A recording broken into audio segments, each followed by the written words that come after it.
JB with Magick TV, and I am here with Taz.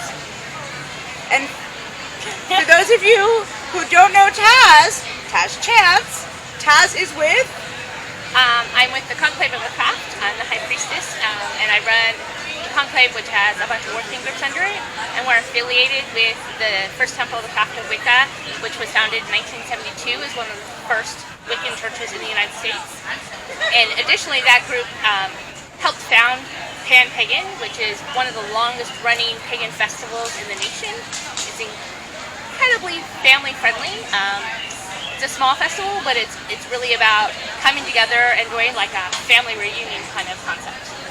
And it's 45 years now this year? I think we're at 45 this year, yes. Awesome. That is fantastic. To have a pagan festival run 45 years? Right. And you are the longest running one, right? You were like the first... We believe so. We believe we're still the longest continuing running festival. We were up against Starwood, I think. But I think we're actually just a little bit older. Awesome. That's fantastic. How did COVID affect the festival and everything going on in the temples?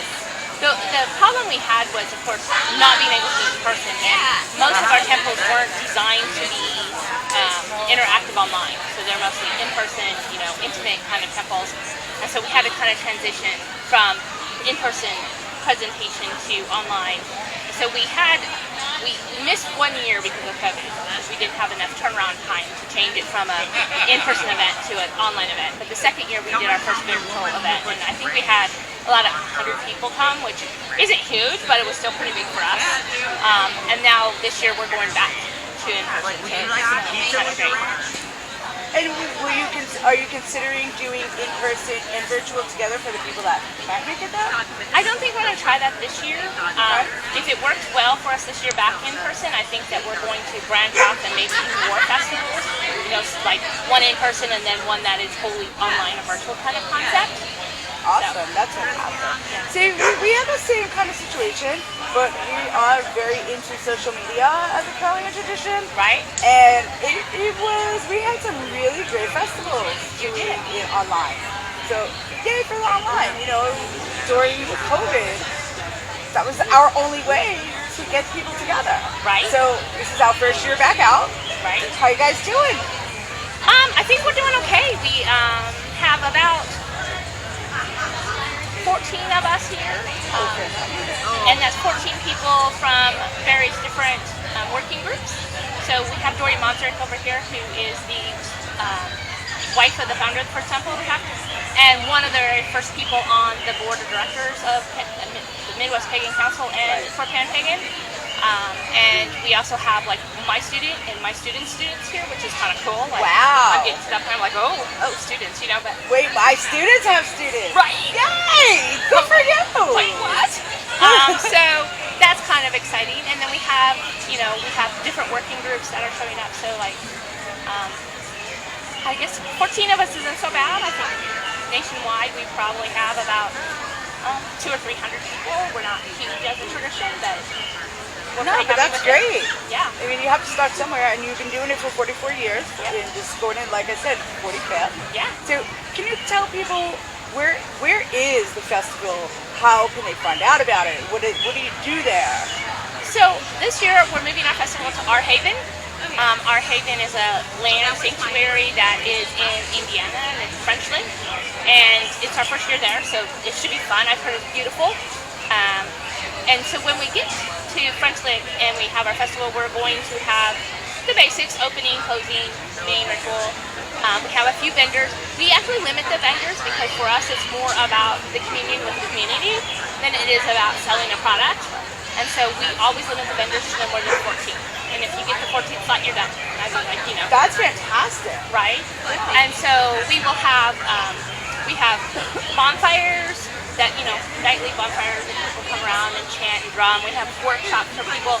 And one of the interesting things about Pan that's different than a lot of the other pagan events I've been to, is a lot of the other pagan events have a full schedule already. right? And like this workshop this time, this workshop whatever. So Pan likes to put a few of those forward, like a few of the leaders that they know can present workshops or rituals. But then they open up the schedule to allow anybody that's there that wants to do a workshop. They can sign up and put their name on a time. Wow, like open mic night. Like open mic night. That is really open cool. workshop. I've not been to a festival yet that does anything like that. Right. And we have kids activities. One time they had slide ducky, so you know you have the long tarp in the water, and you take the ducky and see who goes first. You know, that kind of thing. Yeah. So we do a lot of fun. Good. Yeah. And where do they find information on this? So you can find information by going to the Midwest Pagan Council, or you can just type Pan Pagan Festival, and it will pop up. Is that like .com, .org? Midwest Pagan Council is .com. And if you just type in Pan Pagan Festival in Google, it'll bring up the festival information and take you directly to the site. And when is the festival this year? This year it is in the middle of July. Sorry, I think that is. So, I know the dates changed, right? right, the days changed. We used to be there at end of July, the beginning of August. So this time it's middle, and I'm horrible with dates, so please forgive me. I believe it's the 13th. So it's that Wednesday through that Sunday. That's like 13, 14, 15, 16, 17. Yeah. So you are a week long. Is it camping out? Yes, it's full camping. And our haven is like not exactly primitive, but fairly primitive camping. So. And if people don't want to camp out, there are places nearby where if they want to room somewhere and come for the day. Well, French Lick is a fairly sizable town, and it's only about 15 minutes away from where we're at. Oh, fantastic. So if they wanted in a good to, location now, then. right. So if they wanted to find a hotel room, they should be able to find something within a 20-minute drive of the festival. Awesome. Anything else you can tell us about everything? Well, look, if you want to get to if you've never seen it, and you should at least once, it is the longest running pagan festival going on the 45th year. And when I say longest, I mean consecutive. It may not have been the first, right, but it has not stopped. Right. COVID is this whole different animal, but they do a great job. They have a gorgeous booth. We'll take pictures of that later. And yeah, so Pan Pagan Festival.